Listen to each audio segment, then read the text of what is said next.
Welcome to the Ellyn Satter Institute's last and third webinar in the series Raising Children with Special Needs to be Competent Eaters. I'm Carol Danaher, a clinical faculty member of the Ellyn Satter Institute and public health nutritionist in Santa Clara County, California. The Ellyn Satter Institute is a not-for-profit organization formed in 2008. The Institute devotes itself to passing on the legacy of Ellyn Satter's feeding dynamics and eating competence models through education, training, and research. If you find today's webinar helpful to you and would like to support more programming like this, please support us by making a donation. You can find a Donate tab on the home page. I wish to thank the Ellyn Satter Institute for sponsoring these extraordinary webinars and recognize each of the speakers in this series for donating their time and energy to this important topic in child feeding.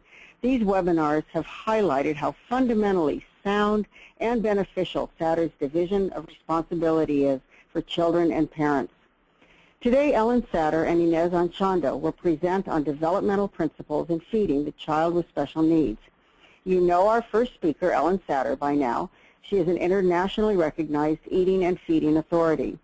Dr. Ines Anchondo has worked with children with special needs for the past 16 years at the Texas Tech University Health Sciences Center in El Paso, Texas.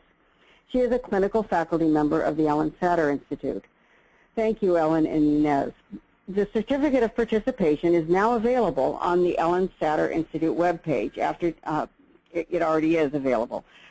You will receive a follow-up from GoToWebinar with the link, and Ellyn Satter Institute will also mail you the link. Ellyn, I'm turning this over to you now. Thank you, Carol, and thank you for that really nice introduction. Well, hi again, everybody. Welcome to session 3 of Raising Children with Special Needs to be Competent Eaters. I am glad if you've been here with us all 3 times. I'm glad if you're here for the first time. As I'll say later, I'll say now, and I'll say it again, that each of the sessions build on each other. This time I'm going to be talking about stage-related feeding and make the link to children's eating competence. How do we build children's eating competence as they grow up? Then Ines Anchondo will address issues with children with special needs. I hope you'll help amplify this discussion with your questions and by joining us on the Clinical Issues Bulletin Board. Well, once again, folks, the material is having its way with us. Ines and I found as we worked our way through this that an hour isn't long enough to get done all we're setting out to do. So we'll go as far as we can in this hour-long session, wrap up the first hour with questions, then finish presenting with the parts we don't get to right afterwards. So you're invited to stay on the webinar into the second hour until we get to the end of the developmental sequence. The whole shebang will be contained in webinar 3 that is posted on the ESI website. When we practiced together, we got through the almost toddler, but we'll see what happens when we actually broadcast. Here's what we've done so far. If you're tuning in for the first time, you're not going to be lost. Each of the sessions is standalone and each builds on the other.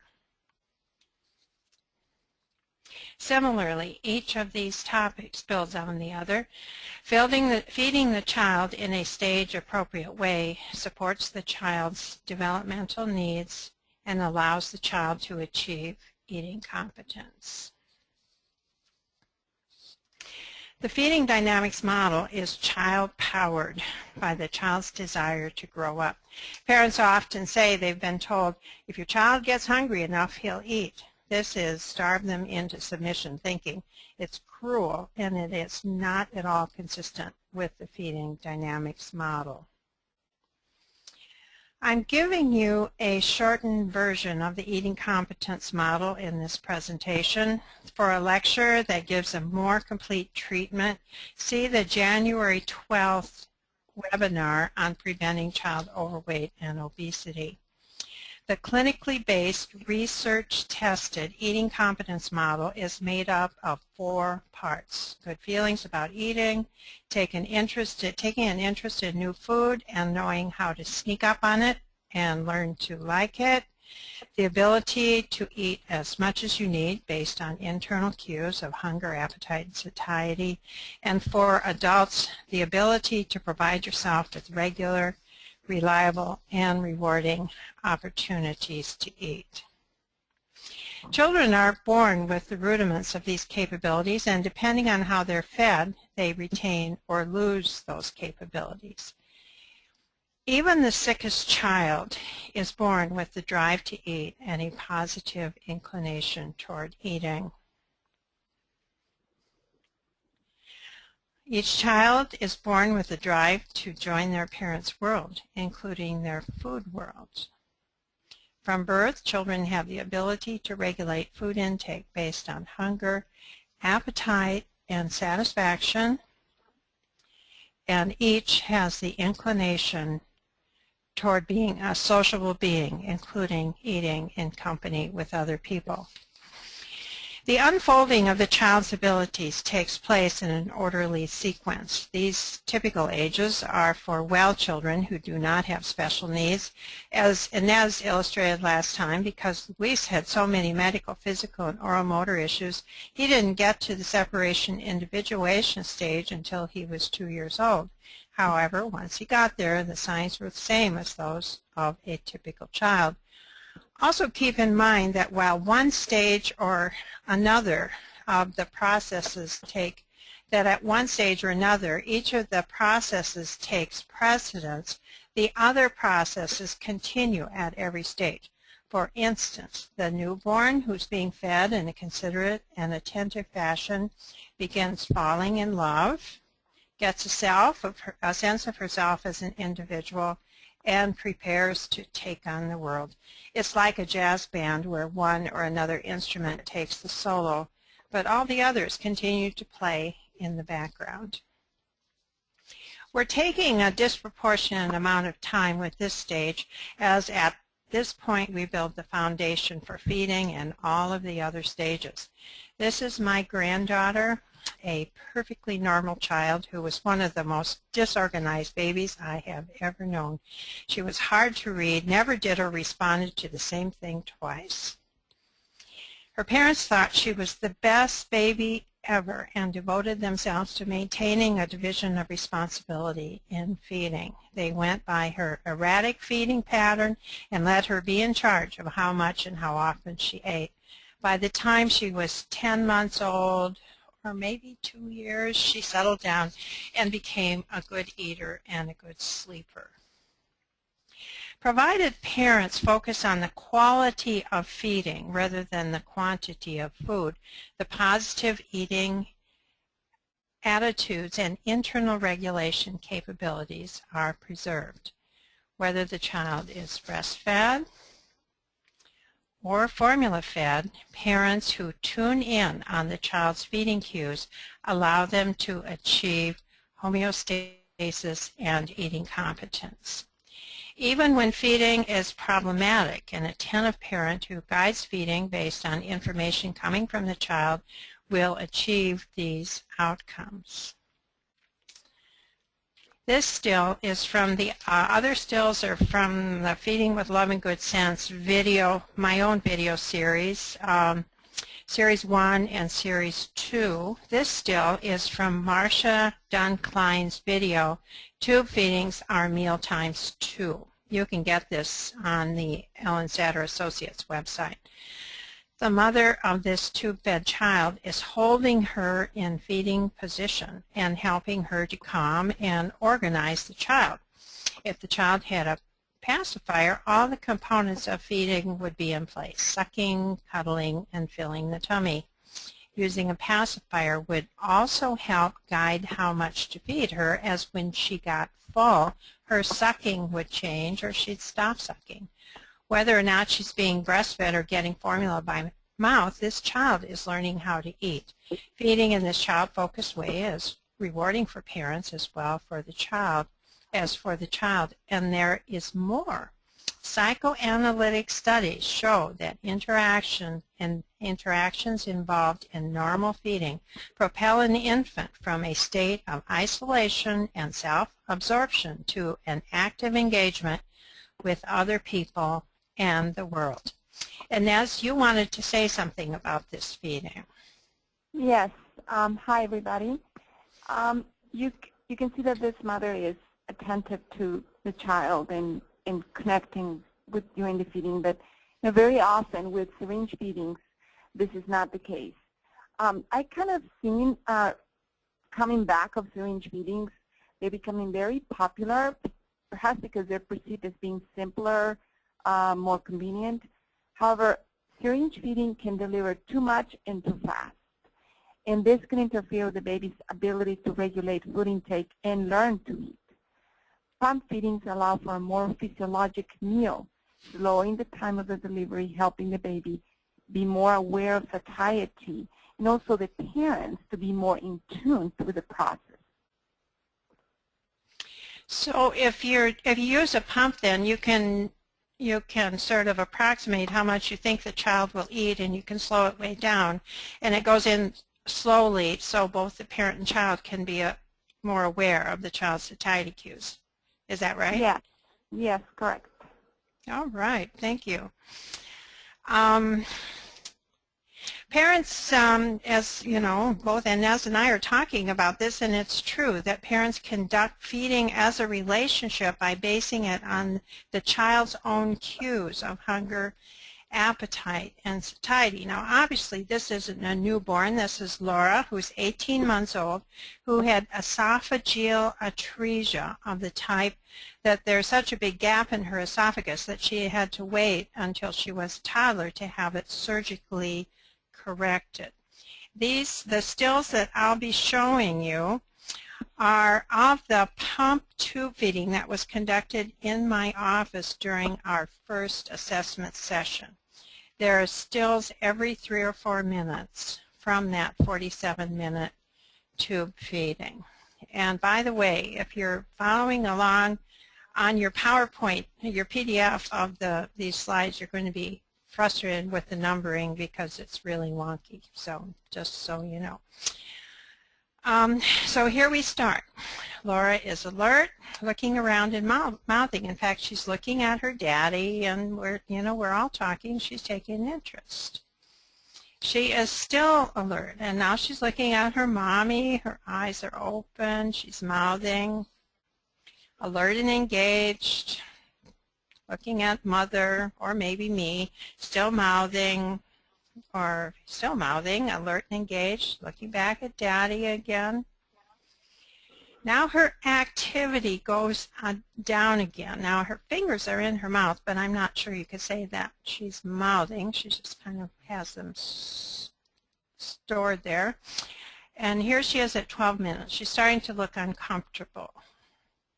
Her activity is going way down. Her face is flushed. She's losing interest. She has this glazed look. Here we are, 21 minutes. She's holding her toys, but she's not playing with them anymore. She's uncomfortable. She's flushed. Her eyes are heavy. She's listless. Rubbing her eyes. Interesting how her eyes kind of told the tale. And here she's got pronounced discomfort. She's holding her toy, but she's really not interested in it. Here she is. She's 35 minutes. You can feel her discomfort is becoming more and more pronounced. Laura's miserable. I mean, she's not looking. She's more staring into space. At 41 minutes, she's so zapped that she's virtually immobile.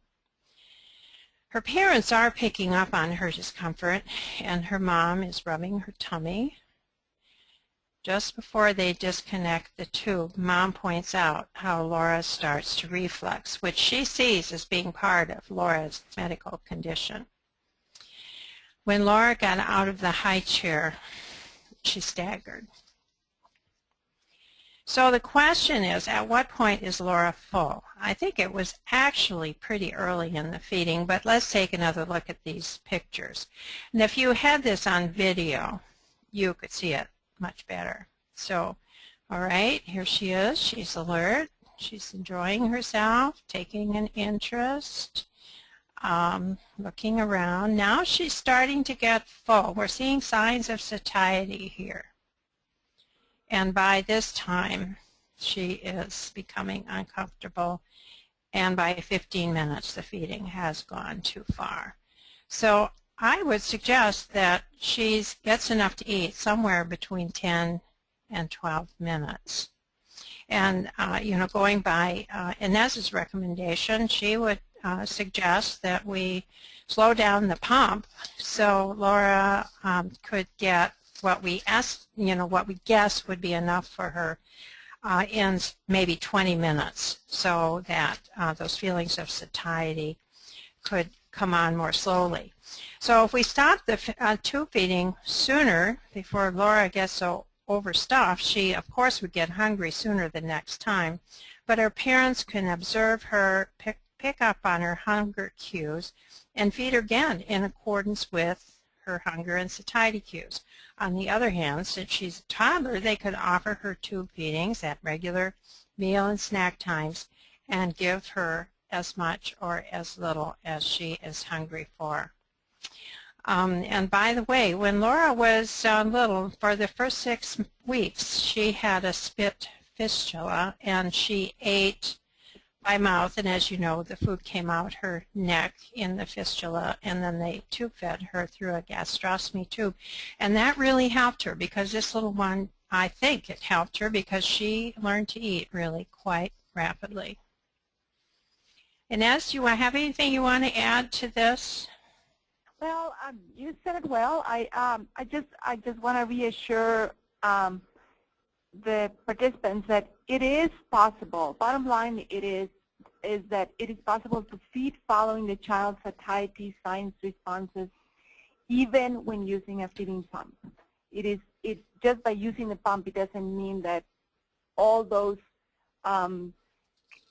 characteristics of feeding have to be overridden and not considered. It, in a sense, is more important to pay attention to that, because for a lot of these children, like Laura, it is expected that they will eat in the future. So it's very important to preserve those capabilities. Mm-hmm. Good. That's great. Okay, so back then to the newborn. It's clear that the newborn has the feeding skills to be fed from the nipple. They cuddle, root for the nipple, suck and swallow liquids. It's little wonder that babies do poorly with eating when solids are started too early. And here is one of the handouts that I asked you to download for today. And of course, you can always get it. And here is the other one, and those are both on the ESI website. The newborn works on homeostasis, on calming and organizing. Successfully achieving homeostasis allows them to be interested in the outside world. Many, if not most, children work on homeostasis for the entire first year or even longer.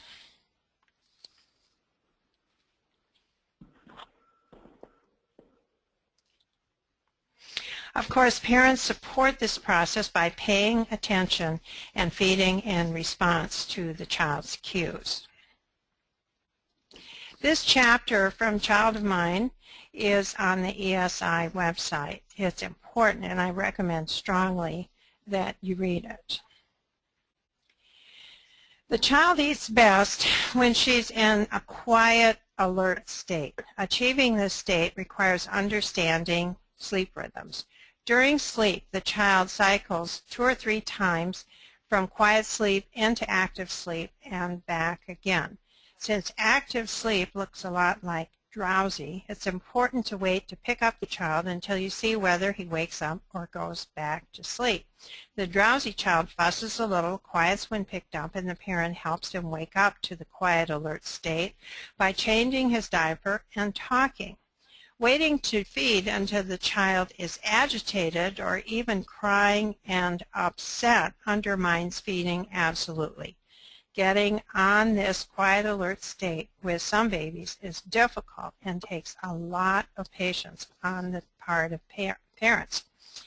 Too often, parents of small or medically vulnerable babies are told to feed on an every 2-hour schedule feeding. And so you can see why that would be counterproductive, because it would break in to the child's rhythms at random times. Trying to wake a child who's sleeping quietly is virtually impossible. Trying to get a child to wait until she goes past the quiet alert state is terrible.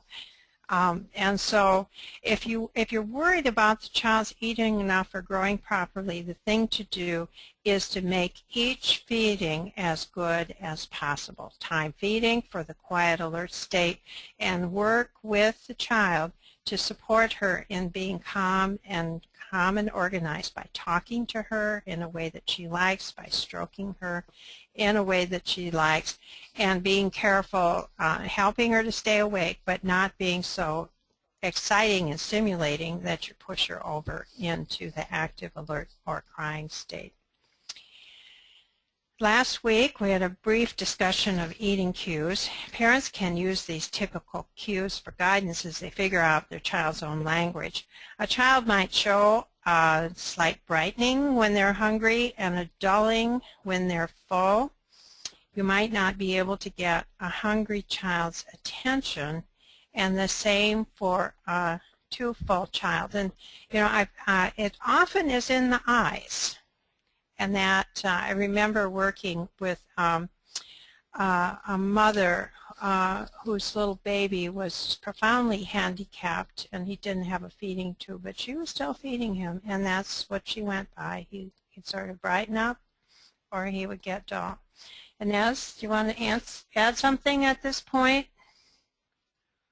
I think you cover all of those. And the most important thing with children with special needs is to pay attention, to really pay attention.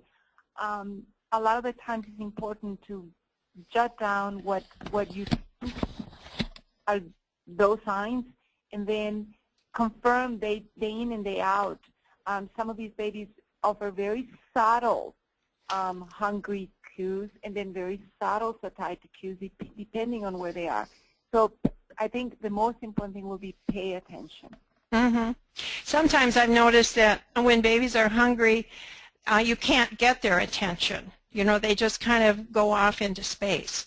Or conversely, when they get full, they're like Laura. They sort of go off into space. You can't get their attention. So the cues can be really unusual, can't they? Or they're sort of typical for each child, and it's hard to predict what they're going to be. Okay. All children have temperamental differences that are reflected in feeding. Of course, the more challenging they are, the more likely that there will be feeding problems.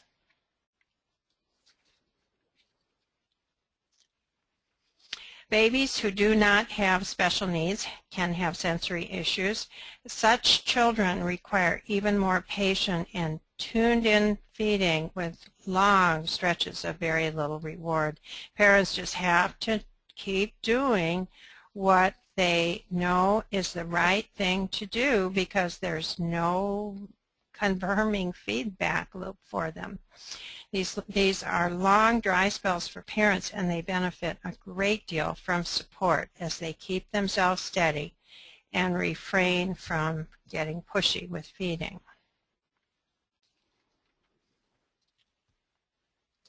Children can master their sensory issues when you feed in accordance with how they are able to eat, and give them plenty of time and unpressured opportunities to learn. And Ines, how do these principles apply to the child with special needs? This is the first developmental stage, and for children with special needs, this might not happen until much later. This will usually, the same stages do not correspond to the with children with special needs to their chronological age. So it's important to keep this in mind. Following a division of responsibility in feeding will help with recognizing what signs where they're able to homeostasis. What are the signs? You know, what works, what doesn't work with a specific child. Often, children with special needs are not very good at achieving homeostasis. They depend on their parents and caregivers to help them regulate their state. What parents and caregivers can do is feed on demand and feed the type of food that their child is capable of eating. Then allow them, the baby or child, to decide how much can go a long way to support, to support these children to move to the next developmental stage. Again, this may not be in the same chronological age as typical children. So it's important for the parent to keep in mind that these periods may be longer or definitely not in the same fashion. Do not present in the same as a typical child. So with the special needs, it is likely to take longer to establish homeostasis. The parent is is challenged to be sort of consistent, tuned in, and sort of dedicated and responsive to the child's needs, and hang in there for probably quite a long time with very little supportive feedback from the child.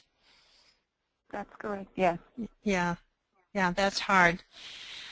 So, did you want to present this part? This is a very interesting study that Ellyn found, and we both recommend you look into, especially if you work in the NICU. This article provides an algorithm to guide the caregiver through a sequence of assessments, decisions, and actions to realize a safe, high-quality feeding that builds competent feeding behaviors and enjoyment of food and feeding. So we definitely recommend that article. Thank you. And you know, this article is absolutely consistent with the feeding dynamics model. They say the child's active participation is necessary. And of course, that's what's so hard about the special needs child, is that you need their active participation, and their participation is so subtle. And Sophie prioritizes quality of the experience, and in their algorithm, they work with you, the provider, in providing and detecting and supporting the child's own capabilities with eating. And this is not easy. I mean, it's a complicated article and it's a complicated algorithm, but as she points out, most people working with preemies emphasize quantity, not quality, and that's where the trouble begins in terms of the feeding relationship. So moving on to attachment. This charming child is my eldest, my daughter Kirsten, and I have kept this because she is so clearly tuned in to what's going on around her. We use the same division of responsibility as earlier, which at this stage supports attachment as well as homeostasis. This is from the Feeding with Love and Good Sense 1 video, a baby who's about 3-4 months old. When feeding goes well, the child's positive eating attitudes and internal regulation capabilities are preserved. Now she begins to establish the concept of eating as a social activity. The opposite is also true. In this still of a negative feeding from Feeding with Love 1's video, David tries to get Matthew to eat more than he wants. Matthew's parents were told when he came home from the premature nursery to feed him certain amounts every 2 hours. The parents were encouraged to start solid foods early in hopes of getting him to eat more. This, too, was negative. Matthew is learning that eating is not pleasant business. In this still from Feeding with Love 2 video, 5-month-old Emerson is being poorly fed. Emerson is distractible and poorly attached to her new babysitter, which contributes to her lack of interest in eating. Feeding for the child working on attachment is the same as earlier. Now, feeding based on the child's cues lets her feel loved and learn to love back. As earlier, the parent's job is to work in calm and organize the child and feed in a smooth and continuous fashion based on information coming from the child. Doing what the baby wants allows the parent to feel nurturing and the child to feel nurtured. This handout is from the Feeding with Love and Good Sense video parent teaching package. Here's a little glimpse of it up here. If you are considering the video, I strongly recommend spending about 15% more to get the package. We priced it to move because we want you to have not only the video but the lesson plans that interpret the videos in detail in the handouts. This handout and others like it, I created one of these for every one of the stages in development and feeding, gives check boxes so the parent can self-evaluate, if they shoot a little video of themselves and self-evaluate, or you can sit down with the parent and evaluate. Are they feeding when the child is awake and hungry? Are they cueing the baby to open up? Are they sitting still and feeding smoothly? Noticing what the baby likes and doesn't like, interpreting what his stopping is all about, and so on, helping the child stay awake by talking, looking, and singing. So Ines, that went fast. Once we got going with homeostasis, things moved along. What would you like to add at this stage about the child in the attachment phase? I think for children with special needs, this is a particular one that parents notice. A lot of the times because special needs babies are separated, physically separated from their parents early on and sometimes for longer periods of time. These parents fear both more and less attachment than what they expect or consider ideal. The division of responsibility in feeding with its list of parents' jobs and babies' tasks can be especially comforting for parents because it is clear in what needs to be done and what will work best. So I think that translating this to the child with the special needs is important to understand what are the baby's capabilities and abilities, and then feed accordingly. Great. So, so do parents worry then that their babies, that they're not going to love their baby, or that the baby isn't going to love them? A lot of the times it translates that way, that there is a gap in the kind of the love that should have started, and then there are times when because of the surprise of what happened, they might have not known of the specific condition for the child. That also, the parents struggle with attaching to this very fragile child. Oh. Well, yeah, and you think this handout that I just showed could be helpful to them. And did I understand you? Yes, very nice. How about that? Okay, and then I have another handout that I think might be helpful, and this is also from the Feeding with Love and Good Sense Parent Teachers package, and it's talking with your baby, and it's intended to support attachment. And it talks about, well, I'll let you read it.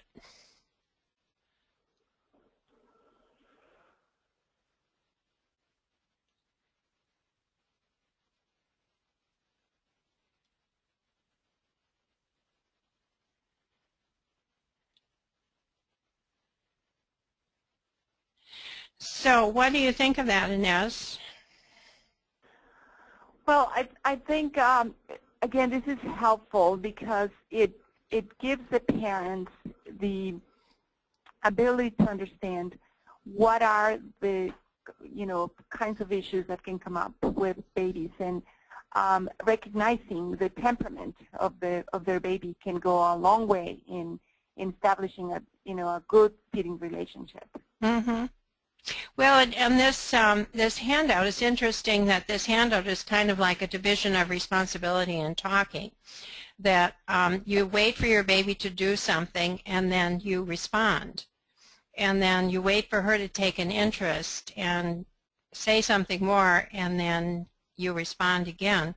And then importantly, when the baby loses interest, or actually she doesn't lose interest, she gets overwhelmed and she has to rest and reorganize herself. She gets a grip on her homeostasis. She looks away, and you sit there and wait. You neither wander off nor try to get her attention.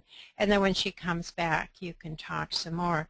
And in the process of doing this, of engaging with the child, and the parent is going to see that the child does know her and takes an interest in her, this is helpful with attachment.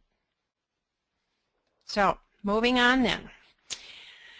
Okay, here we have a pretty little child. She's about 6, 7 months old, and she's continuing to work on attachment, but now she is entering separation individuation, and along with it the whole risky territory of starting solid foods.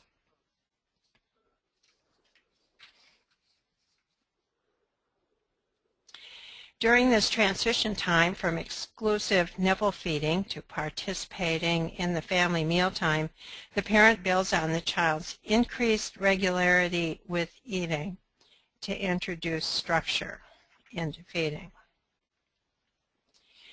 With the spoon feeding stage, food acceptance is added to the list of the child's eating competencies. We also build on the concept of eating as a social activity. This process goes well as long as parents focus on the quality of the feeding relationship rather than the quantity the child eats. Parents do not have to get food into the child. They are simply introducing the child to eating semi-solids from the spoon. Gemma is every parent's dream. She's excited about solid foods and very interested in eating. Sebastian, on the other hand, is not interested in solid foods. His idea of eating is a bit of cereal off his fingers and then chew on the spoon.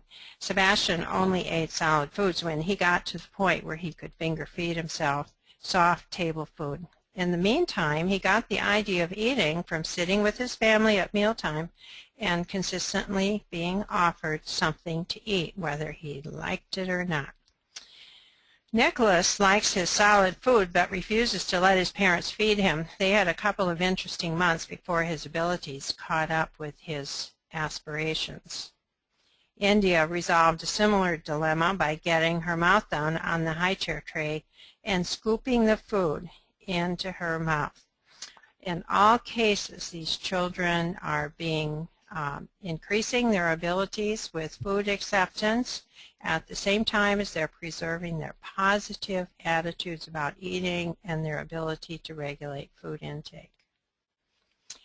As demonstrated by these 4 stills from the Feeding with Love 2 video, in order to do a good job with feeding, parents have to observe the child's cues and interpret them in the context of the whole feeding. Jada liked his first introduction to solid foods, but he got tired of sitting in the high chair. He kept on eating after his mother put him on her lap. You would never know it by the suspicious look on her face, but Ella likes eating solid foods. She's reacting to her second taste of avocado. Despite this expression, she did open her mouth for more. Andrew looks surprised and a little skeptical, but taken in context, his vacant little look shows he's paying attention to what's in his mouth. And you can see him working his mouth, getting those mouth muscles going. In contrast, Zubin is unhappy with the whole spoon feeding routine. His look says, "Daddy, why are you making me do this?" A child is ready to be introduced to solid food when he sits up and can hold his head up. At that time, his mouth skills will be developed in response to spoon feeding. However, early spoon feeding does not hurry oral motor development. Often this comes along at 5 to 7 months, but with some children it comes along a lot later. Joseph, Pam's case, was a year old at this stage, and Luis was about 18 months old. That was Ines's little boy. The big developmental change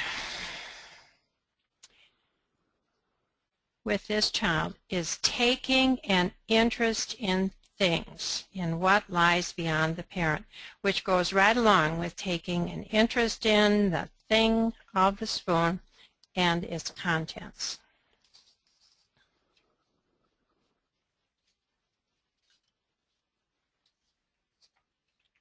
Parents have many jobs, so no wonder it's a bit befuddling at this stage. However, understanding the child's development and feeding cues makes these transitions far more interesting and rewarding for parents. Having family meals the child is working toward joining is very important. In fact, if the child can eat at family meal times, that will help him know what eating is all about. Ines, variations on the theme with the special needs child? Well, I think that what's important... Ines, you're really quiet. We can hardly hear you. Oh, sorry. I think that what is important is to recognize that for a lot of children with special needs, they cannot really achieve separation individuation either physically or emotionally. And this may be harder for parents to grasp.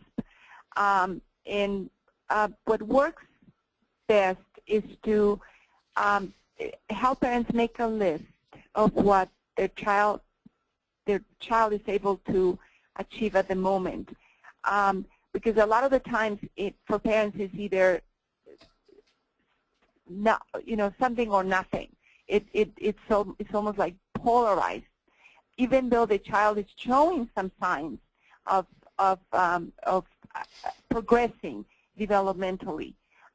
Again, the chronological age is important to understand that it will not be the same as typical children, but it is important to explain the parent or caregiver the signs that show where the child is in the spectrum. So it's not so much a place where they arrive as so much as how they begin to progress. They're achieving and working on it. For example, in eating, the special needs child may be wanting to do more than he's able to do. So he may be strongly refusing to eat liquid or almost liquid food, wanting to eat more solid food, but unable to do it. So in this situation, the parents need to allow the child to express his intentions, but at the same time support the child in another way. So, for example, meal times may not be, 100% where they will eat every single bite, or even what they have chosen themselves. But then the caregiver needs to support the child at other times, perhaps having 2 feedings or even Pediasure, for example, medical formula in between meals, so that the child is able to express this intention to achieve the developmental stage and still have an opportunity to be nourished in another way. Well, I would think that's a two-way street because the child is struggling to eat, and he's really working with his oral motor development, and he runs out of energy pretty soon. And something I really notice with kids that aren't special needs is that sitting up and eating in this unfamiliar way takes a lot of energy. And so for a special needs child, I can see that that would be particularly the case.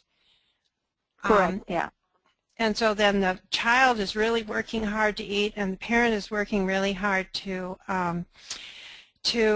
feed in a pleasant, positive, interactive way. And so it reminds me of something Suzanne Evans-Morris says, is that you feed orally until everybody runs out of energy and it's not fun anymore, and then you just after that you depend on the other ways of getting nourishment in, whether it's a tube feeding or whether it's Pediasure in a cup. Am I understanding that this is what you're very helpful, and it's very helpful to help the parents see that there's no failure in doing this, that all of the process. Yeah, and even if the child, as like Sebastian, sits at the table and eats 1 milligram of food, or even if they see the food on the spoon, that's a form of progress, isn't it? Yes. So now we have the developmental stage that I call the almost toddler. This child is the demon explorer, the toddler proper. She shows separation, individuation by caring deeply about doing it herself. During this stage, we have the highest incidence of child feeding problems because the parent thinks the child is still a baby and the child thinks that she is a little girl. The division of responsibility is the same as in the solids introduction stage, although family meals and structured snacks are becoming more established. The almost toddler sign, as I said a minute ago, is caring deeply about feeding himself. The child becomes an almost toddler in feeding when he suddenly refuses to eat from the spoon. Confused parents often respond with increased game playing and pressure to try to get the child to eat. He gets resistant and feeding deteriorates. The solution is to give the child soft, cut-up table food and let him struggle to feed himself. His drive to do that is so great that he'll eat almost everything that is put before him. Children at this stage who aren't allowed to feed themselves refuse to eat rather than let the parent feed him. This little boy is 10 months old and he is not interested. He wants to eat on his own. Here is another still from the Marsha Klein video. This little girl is being tube-fed at the family table. She also has little bits of food on her high chair tray so she can feed herself, and she's being offered drinks from a cup. Ines, can you comment on this? Well, I think this is a positive event for this little girl. They're feeding her in a more physiologic fashion. But again, I would suggest a feeding pump. In this way, the mom can go back to eating her hamburger there, and the child can be feeding herself or being fed, being helped to be fed by somebody else, and even the mom herself. But I would, again, recommend a feeding pump because it will increase the time of the meal to mimic more like how the mother is eating, the amount of time that they're at the table, and allow the little girl to connect her feelings of hunger and satiety to what's happening actually. Mm-hmm. Yeah, in fact, I wonder if it wouldn't be a good idea to really slow down the feeding tube, the feeding pump, so the little girl's eating, actual feeding herself, could get ahead of the feeding pump, and that way when she stopped feeding herself, then the pump can be turned off. Yes. What Yeah. do you think of That's that? correct. Okay. All right. All right. Oral motor ability progresses during this stage. Gagging is a normal part of the child's learning how full to fill his mouth and position the food between his jaws so it doesn't slip down his throat. Choking is a risk, however, so it's important for the child to be sitting down to eat and for adults to be there and to keep excitement and upset to a minimum. As I said earlier, the key in feeding the almost toddler is respecting her drive to do it herself.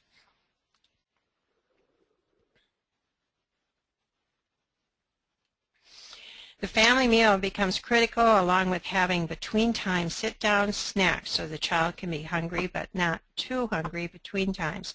Offer breast, bottle, or tube feedings at structured times between meals as a way of allowing the child to be hungry but not famished at mealtime.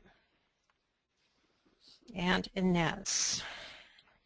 So I think that with the almost toddler, for special needs parents, I think there's a sense of impending need to do something else. A lot of the parents, this is the time in the toddler time, stage 2, when they begin to seek more help in earnest because they feel that their child is kind of staying behind and really behind. And so I think that reassuring the parent that they can begin to establish this, that they don't have to wait for the child, to follow those core tasks list that you mentioned, including the child and the meals with the meals. Give them a chance to experiment with food. Let them touch the food, and don't expect them to eat it because they're not ready most of the time. But do have the structure of the family meal. Do put them, bring them to the table. Do not feed them at odd times. A lot of the times, these special needs children continue to be fed as a special needs babies. And so the parents need to do the transition with the division of responsibility from the baby to the child and work towards that goal. Not everything is going to work as expected, but they need to keep in mind that they're going to do this as if it works, as if it's happening. And as we, you showed us in that slide with the little girl being fed, that's a way to move this little girl into this from a baby to a child. So I think it's very important for parents to recognize what are their jobs and then what are the children's jobs, and as much as they can begin to recognize this and allow the child to do their part of their division of responsibility. So essentially, I think you're talking about giving the child mastery opportunities or showing the child what they need to learn. Am I understanding that right? You put them up at the table and they see other people eating, and so they figure out, well, that's what I need to do. Correct. And this handout is perfect for that because it's not about age, it's about capability. And then it just shows what the child is ready for and gives ideas for what the child needs to be eating. And so it reassures the parents. I use this handout a lot with children with special needs, especially because it does not have an age. So it really takes away that worry that a lot of parents anticipate when they're providing with something and say, or some information, they say, well, it doesn't apply to my child. Well, this does apply to the child. Yeah, good. Well, I'm glad it's useful for you. All right, well, we're out of time, and as I told you before, in this presentation, and as in my aspirations, outstripped our capabilities, so we're going to stop now and take questions. So here's where I want to go. We're going to stop and take questions, and then after 2 o'clock, after the questions, we'll come back and we'll finish off with toddler and preschooler. So for more information, the recommendation is the same. If you're considering the video at all, I can strongly consider you spend a little bit more and get this whole parent teaching package. And now we're ready for questions. Okay, and I have been informed and I've seen that our clinical issues board is not up for some reason. It looks like the hosting service that has that is down, but we will hope that it'll be back up soon, and you can post some questions there as well. And just a reminder as well, we are recording this webinar, so if you need to leave, you will be able to access the rest of the information. The recording should be up on the website sometime between the end of the day today and the end of the day tomorrow. Okay, so how about some questions? Catherine asked, do you believe that the degree of organization of an infant regarding feeding and sleep is inherent, at least somewhat? I've been under the impression that the DOR approach in infancy is meant to enable the infant to become organized, but the example of Ellyn's granddaughter seems to suggest that some infants are inherently disorganized. Yes, my daughter was the most organized baby you ever knew right from the get-go. She could wake herself up, she could eat, she'd stay awake a while, she'd go back to sleep, and she'd sleep 3 hours, and then she was up again. So there is no justice, because from birth her daughter was just almost entirely the opposite. So it's an interaction between the two. It's both nature and nurture, that when you have an organized child, the division of responsibility helps them to stay organized. When you have a disorganized child, then you just hang in there with the division of responsibility and feeding until the child's nervous system matures and they begin to become more organized. I hope that answers your question. Okay. Erin asks, going back to Laura, she says, would you increase the calorie concentration of the feeding to meet Laura's calorie needs if the feeding rate can't go longer than 20 minutes? Well, you know, Laura is not going to be tricked by having more calories. If we gave her a higher calorie density feeding, in that tube feeding, she would probably get full after 5 minutes or 10 minutes. And so, no, I wouldn't try to manipulate Laura's food intake by changing the caloric density of the feeding. I would, well, now I understand what you're talking about. So it's only 20 minutes. She was full after 10 or 12 minutes.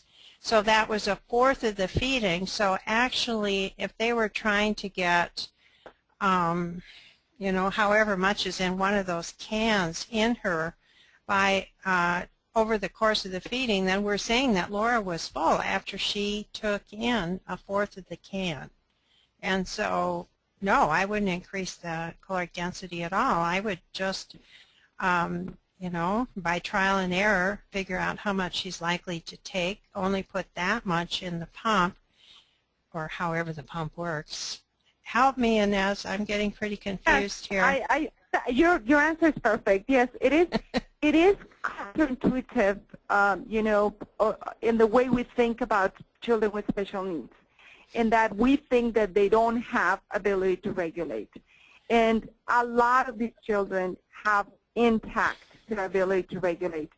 Some of these children might have had a lot of interfering, and from the moment they were born, however, you know, small they were, however premature, however much they had to be coerced to eat, this all has to be taken into consideration. And you mentioned the key word here. There's going to be trial and error, and the parents are going to need to have intensive follow-up so that they're reassured in what they're doing. But it's important to recognize that this little girl showed very clearly that she can regulate. So perhaps what's needed is allow her to you know, determine, say how much, and then feed her again in a couple of hours, you know, 2.5 hours or so, the snack, and then see if the next meal she's hungrier, and then follow her lead. I definitely think that Laura in particular, the video shows that she has those capabilities intact. So definitely go follow her lead and give her more or less at the different times. It's very helpful. A lot of parents are not willing to do that. A lot of parents are very, open to that suggestion, and in fact, they think it's a great idea to begin to do this. And in Laura's case, it's even more important because she will eat in the future. Right, and that'll help her learn how to eat. All right, Cleo, another one. I think this is related to that. Linda asks, if the tube feeding is timed with the child's hunger, are you able to get adequate calories in? I would answer that definitely. And I have, in the process of the transition, I have had experience with a couple of children that needed night feedings in order to do well during the day. But it was only for, I don't remember exactly, but it's probably a couple of months that this took place, and then they went on, and a very typical schedule would have been, I don't know, I don't remember exactly, but maybe half a can in the morning, and then and those cans are 237 cc's, I believe, and then a can and a half for lunch, and then this little girl was taking almost 3 cans for dinner. So it depends, on that. And then some days they were less. So it's entirely possible to do it. And she was being fed entirely on demand. On demand, yes. Interesting. Interesting. Okay. There was a period there. Okay, well, I think we're out of time, aren't we, Cleo, for this part? We sure are. It's 2 o'clock, and so in order to honor our time commitment to our listeners, we are going to wrap up the main part of this webinar. I'm going to cover a few housekeeping details, and then I'm going to turn the webinar back over to Ines and Ellyn to finish up their information. There will not be additional Q&A at the end of the supplemental information, but you can post on the clinical issues board, assuming that comes back up and our hosting company didn't disappear. I'm just going to assume they're having technical problems right now. If for some reason we can't get the board back up, I will be in touch via email we'll find another way so we can continue to communicate with you. There were lots of good questions today, lots of you with very specific case studies or with your own children. I would love to see that conversation get going. We probably could have scheduled a whole nother hour just to do questions. You will get a follow-up email with a link to kind of a do-it-yourself completion certificate, or you can find it at the ESI website under the webinar handouts. And the reason I just wanted to quickly address with you why we're doing it that way. Many of you are watching with a colleague and are not registered personally. I know we have a lot of groups that are watching via an LCD projector. There are also a lot of you who are putting in a lot of time in additional reading. We've sent the appendixes, we've sent chapters, we've sent handouts to look at. So we want to give you a chance to record all of that. We have not gotten prior approval for the certificate. We just had so many different people from so many organizations that wasn't viable. So please do check with the guidelines of your governing body to find out what you can and can't count for your particular continuing education needs.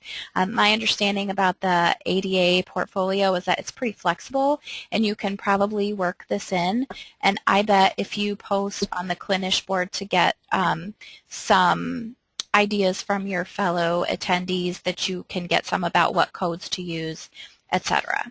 Okay, so Ines and Ellyn have some more information they'd like to share with you. I just want to remind you one more time, there won't be a Q&A at the end of this section, so please use the board if that's up. If not, again, I'll be getting back in touch with you next week about where you can put that. So with that, I will be quiet and turn this over to Ellyn and Ines.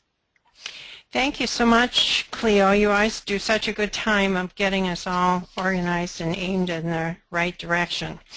So now we come to the toddler proper, where separation, individuation is in full bloom. If all goes well with feeding, parents have established sit-down meals and snacks at regular and reliable times and have stopped giving the child food handouts between times. Within that context, parents let the child pick and choose from what is available at meal and snack times, eating as much or as little as he wants. By now, the child is accumulating all the parts of eating competence, feeling good about eating, having food acceptance skills, regulating food intake, and enjoying the family meal, and knowing how to behave at the family meal. Sevi behaves like a typical toddler at mealtime. His parents carry on their conversation, let him attend to his own eating, and give him part of the attention, but not all of it. Now the almost toddler who enthusiastically ate almost everything suddenly turns into a toddler who's skeptical of even familiar food and seemingly lives on air. Little wonder that adults such as this loving grandmother over-encourage. Toddlers pick up on even such subtle pressure, eat less well, and behave less well at mealtime. When Jocelyn begs for food handouts, Cheryl placates her rather than saying no and ignoring her tantrums.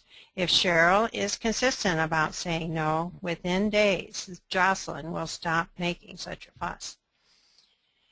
Throughout the meal, Gage's parents keep after him to eat. As a result, Gage eats poorly and he doesn't enjoy being at the table. The meal ends when he has a tantrum. All the bright, or the in focus previous stills are from Feeding with Love 2, and the fuzzy one is from Feeding with Love 1. From here we go into serious toddler feeding problems that grow out of long-term lack of leadership with feeding or failure to give autonomy with eating. These two are from Irene Chatour's clinical videos, and this is from one of my clinical videos. Mom tries to get this toddler to eat, and he looks her straight in the eye and drops the food on the floor. Here's another toddler, again from Chatour. From the start of every feeding, both child and mother are extremely upset because this toddler would rather not eat than sacrifice his autonomy. He's growing poorly. Because he's growing poorly, his mother is desperate to get him to eat. Here's the outcome we do not want from a feeding intervention. This 3-year-old is still sitting in a high chair tray and not participating in the family meal. The grandmother, like other family members, wheedles him to take bites, uses playing with the balloon as a reward for taking bites, and the little boy is a master of stalling and distraction. At this stage, we have a child who has most of the feeding capabilities in place.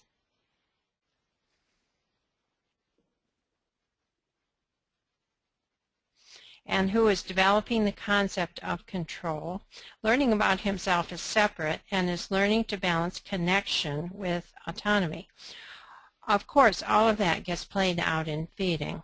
Structure is critical in all things, including somatopsychological differentiation, sorting out within herself sensations like hunger, appetite, and satiety from feelings, anger, sadness, and boredom. Feeding on demand impairs the toddler's achievement of this task and teaches him to use food for emotional reasons.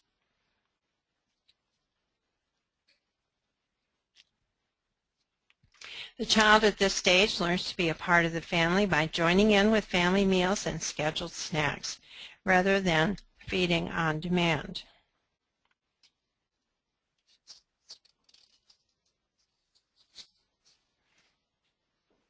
For the parent to feel successful with feeding their toddler, they must understand normal child eating behavior. So, Ines. So in this case, what happens is a lot of the times what I see is the preoccupation intensifies. And so pressure seems to be like a good option. I see a lot of parents of children with special needs frantically looking for an option at this time. These children with special needs may not become toddlers until they're older than, say, 2 years of age. So we have to keep that in mind. Here again, the parents have to follow the division of responsibility and allow the child to decide what and how much as they're able to, depending on the disability or capability, I should say. These children may do this in one way or another, but parents need to learn to adapt to the circumstances as we've seen in the example. So if the child has to be tooth-fed and can still eat by mouth, then the parents can adjust the feeding times to allow the child to decide to eat. They still need to be eating, a variety of foods. They still have to be allowed to choose one food or another. The parents still need to be considerate and choose at least one food that the child will eat. And sometimes it's, as Ellyn has mentioned many times, bread with butter. But this still can allow the child the autonomy. In reviewing the cases with parents, I've often point to them that they need to be looking for where there is lack of leadership or failure to give autonomy, as Ellyn has mentioned. And a lot of the times, just sitting in my office, parents can list, they're very aware where they can have more leadership with regards to meals and feeding and eating. And they also recognize that they don't give the child as much autonomy as they could have. So sometimes in my office there's children that do things that they've never done at home, and the parents are surprised. So as mentioned, it's important that parents need to pay attention to no short order cooking, panhandling food, offering only one food at meals, and but be considerate. Mm-hmm. So, well, all of that has to be pretty hard, because here's this child. Now, developmentally, he's become a toddler. So he becomes oppositional, and he stops eating foods that he's enthusiastically eaten before. He is panhandling like any self-respective toddler will do, and I can see the parent would be so tempted to, if he'll eat, that they'll give him food. And so, all of the typical struggles that parents have with toddlers are really exacerbated when you have a child with special needs. In some ways they are, in other ways they're not. So I think that, and depending on the child's temperament, this can be on a spectrum, and some of the children can be more extreme and others not as much. But I think that if the parent keeps a division of responsibility with feeding, then things are interesting for a time, and then the parent and the child begin to see what works and how they can do this better together. Good, thank you. And now we come to the preschooler who works toward mastery with eating, provided that the parents show the child what it is that he or she needs to master. And again, most of these are from the Feeding with Love and Good Sense stills, so the Feeding with Love and Good Sense 2 video. Flora feels good about eating. Her oral skills are well developed, and she joins in comfortably with family meals. If it all has gone well with feeding, the preschooler's food acceptance skills are well developed. That doesn't mean she eats everything that's put before her. Food acceptance skills at any stage are less about the food eaten than about attitude. She can be calm in the presence of unfamiliar food and matter-of-fact about turning down food she doesn't want to eat. Provided her parents offer, without pressure, a variety of food and take no for an answer, the preschooler takes an interest in unfamiliar food and gradually sneaks up on it and learns to like it. Preschoolers have their own ways of doing a good job with eating. Jake eats with his fingers as well as his utensils, and loads his utensils with his fingers. Preschoolers are wiggly. Annie's version of sitting still is having some part of her body in contact with the chair. Jeffrey takes great pride in serving himself and says, "I just love to eat." Even though the preschooler wants to please and is far easier to have around than when he was a toddler, there are still plenty of pitfalls with feeding. Tiara clearly doesn't enjoy this lettuce and doesn't want to eat it, but because she wants to please her parents, she can be shamed into eating. As Adam demonstrates, being pressured to eat takes all the fun out of family meals. Pressure on eating the dreaded green beans makes Sean downright miserable. If his mother lets up on the pressure, Sean will push himself along to like green beans, but it might take years. Luis can be trusted to eat by himself rather than with his parents, but it makes him miserable. If this goes on too long, he will eat poorly. Gracie's food intake is being restricted, and she's doing her best to go along with her parents, but sometimes she has tantrums and feels bad about being bad. In the long run, she'll eat more, not less, and be fatter than nature intended her to be if this keeps up. The division of responsibility is important now and throughout the child's growing up years. Preschoolers think their parents are just the best, and they want to please them and do what they want to do. They also want to try things out and get better at all things.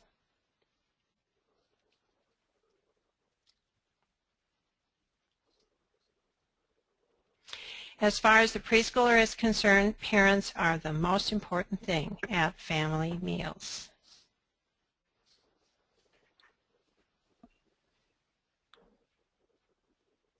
The gold standard of parenting is authoritative parenting. The feeding dynamics model is authoritative parenting. Here is how the patterns of parenting translate into feeding.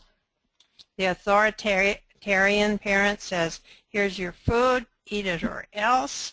The permissive one says, "What would you like to eat? Are you hungry now?"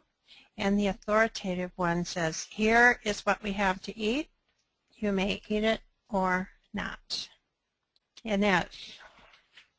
So with these children, again, this for special needs, the child may be much older than chronologically aged than typically children, and but by this time, a lot of parents are plain tired of pressuring.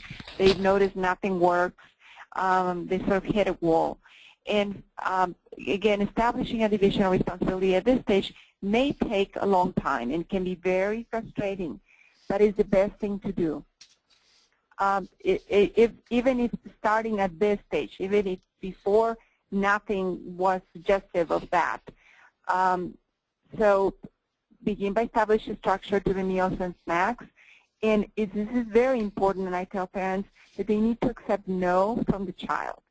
But they need to commit to not exert any pressure, allow the child to choose what and how much. It is necessary, consider nutrition support.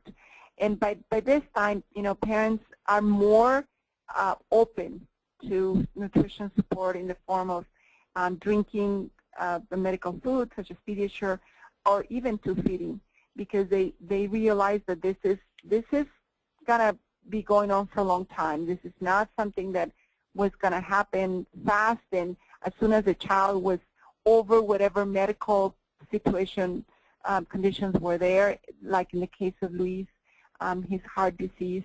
And so the parents understand that this is something that they need to make so that the child grows with it, and it works long term. Yesterday when we were, or whenever we were practicing, you commented that there's another big source of pressure here, and here's this for parents at this stage, and that is the child is growing up, and they see the child going off to school or some sort of educational setting, and they just feel like they have to get the child to eat. Yes, that's correct. That's part of the pressure that they're starting to feel, that you know, if they're going to be going to school, or where are they going to be going to school, and how are they going to eat? Are they going to continue to need 2 feedings, or are they going to need to have some 2 feedings? What's going to happen during all those hours at school where the child is not going to be just, you know, be able to eat whenever they want it? So this becomes very important at this time. Very interesting. So you're talking about making sure the child has nutritional support, or getting the pressure off the child, having regular meals and regular snacks. Parent chooses the food, and the child picks and chooses from what the parent makes available.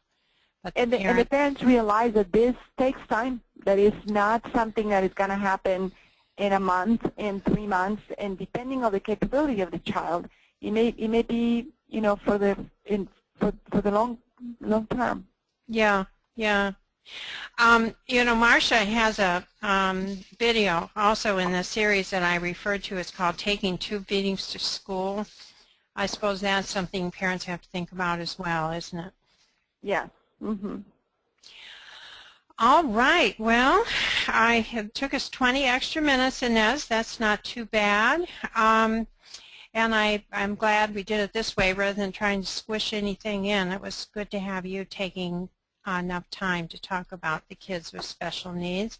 So once again, for more information, and we're not going to take questions this time, but we surely do hope that you will get on to the Clinical Issues Bulletin Board and make your comments and ask your questions. We have lots of posts already, and they are so interesting. And that board is back up and running. Oh, that's great. So good news. That's all settled. You can go there. That's great. Ines, do you have something you want to say? Thank you very much for listening. And I say the same thing. Thank you, everybody, for joining us today.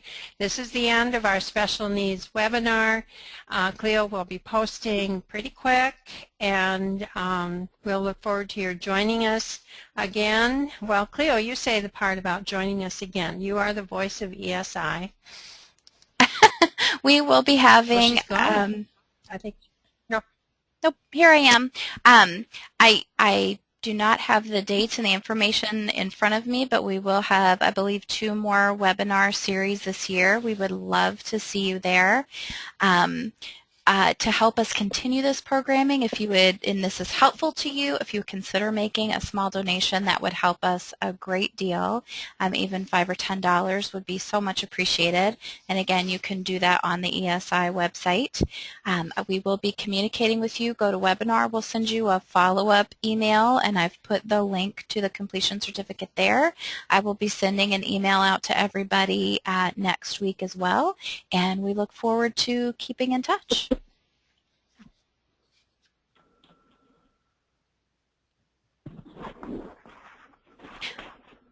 So I think that ends our webinar. Thank you so much for listening, and we'll see you next time.